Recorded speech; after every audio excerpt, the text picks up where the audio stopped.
I would say this is sort of a three-prong answer. Number one is Bijan Robinson is truly a special talent. And yes, I went to Texas. I'm a Texas guy, but this is not my personal opinion, and everyone else feels differently. Talk to any draft scout. There's a reason why. There's a reason why he went 8th overall, which is crazy high for a running back. And there were all sorts of articles that came out before the draft. What do you do with a guy who's this good at running the ball in a league that is so pass happy, that focuses on the pass? Like, how do you quantify, how do you classify a guy like Bijan Robinson? But I think he ended up in the perfect situation with his – you've got a Falcons team that is going to run the ball first, right? So that's clearly his primary talent. But also they've made it known we're not going to run him into the ground. And that's the real danger, right? You just feed him the ball. You feed him the ball the first 3 or 4 years of his career, and then he's done or he's worn down and he's tossed to the scrap heap like so many running backs that we see in the NFL.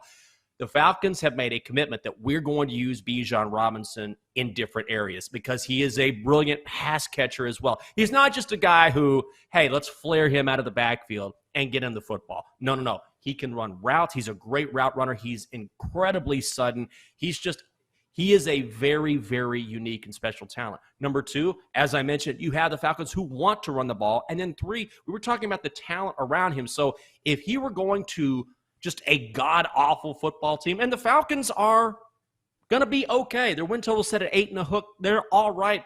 With talent around him, you're not going to be able to just focus your defense on stopping Bijan Robinson if he were going to a team that were 2-15, for example. So I think this is a really, really good situation for him to thrive in the NFL. And that's why I'm so bullish on him. It's not just that, okay, yeah, he's talented. All these guys come out in the draft are talented, but I think his situation sets up really well for him.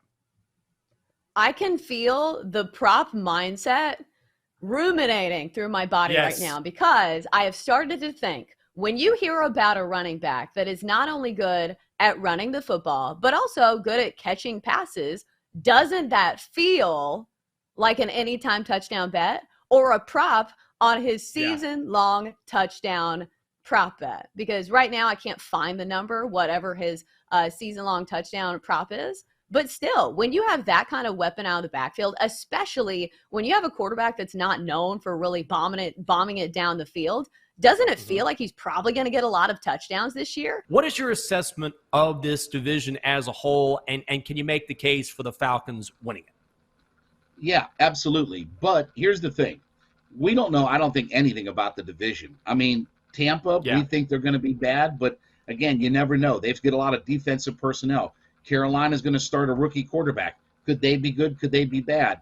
The Saints, I mean, look, with Derek Carr, you expect them to be better, but again, how good are they going to be?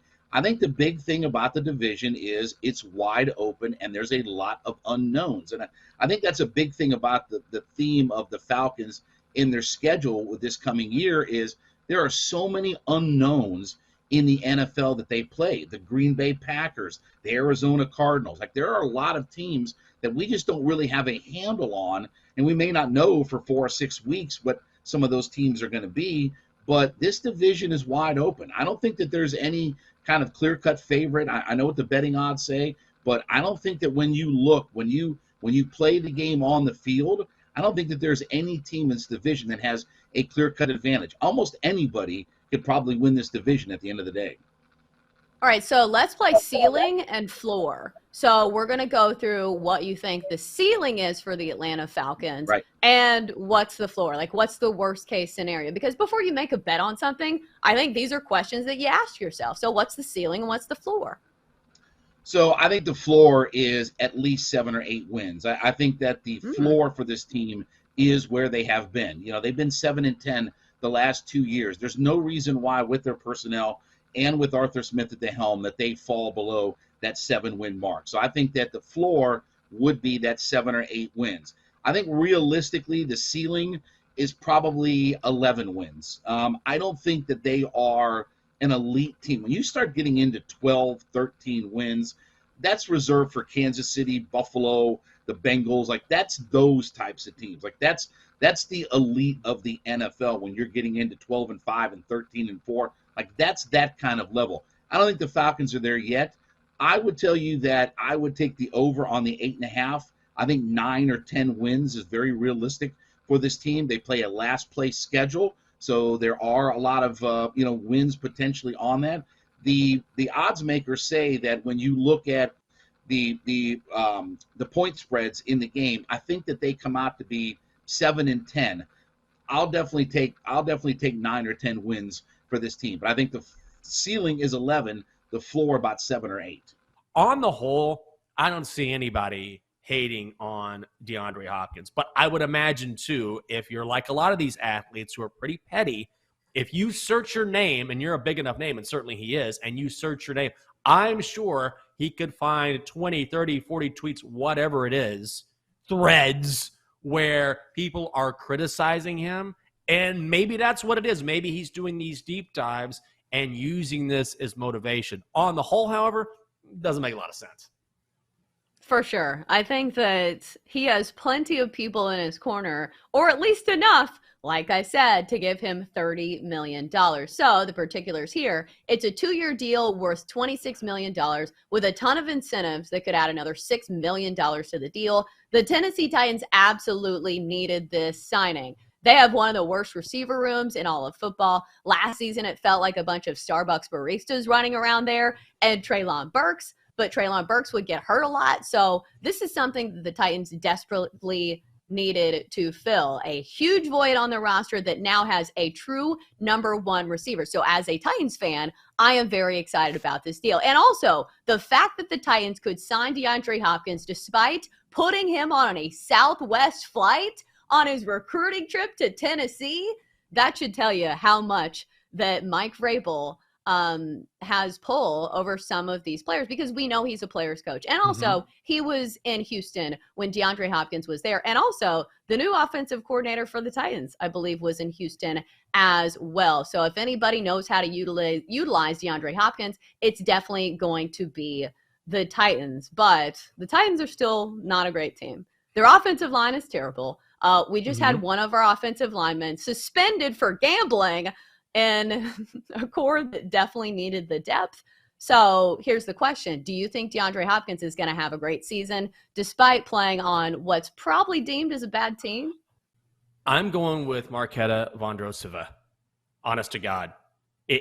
I understand why Alcaraz is getting all of the publicity here, because he's 20. This was maybe a changing of the guard moment when you're talking about arguably the greatest tennis player of all time who lost to Novak Djokovic.